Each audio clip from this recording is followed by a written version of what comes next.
Osutwa, Ramogi TV.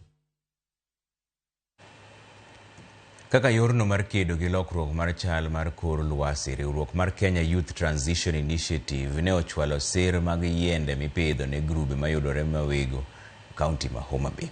Grup mar kokwanyo kaka Kelo Youth Fraternity ne omi yiende maromo tiel 1,000, yiende magibiro pidho e gweng' kaka okang' mar goyo jek okenge ma sirikal keto mar pidho yiende maromo bilion 15 kapok ochopo higa mar 2032. Youth Transition Initiative komakore gi riwruok mar Dr. Raymond Omolo Foundation wuothe kor gwenge mar jiwo rowere mantiere sectors mopogore opogore kaachiel gi jiwogi bedo gi yoregi mag kungo kata kawo hola. In this group, waneno ka gisebedo motegno ahinya, koro wakwayo ni joma mine koyie to gijoin this group strongly mondo gimbe gibede kod geno moro mbele.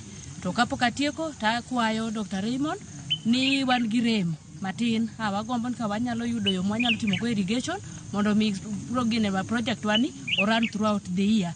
And again wagombo ka wanyalo chako other projects most of for the ladies side, awakwayo support. Nikora mogi kawuono chenro mar ng'e gwenge warango nying mar gweng' miluongo ni Kondo Nyigweng' mayudore e kaunti ma Homa Bay.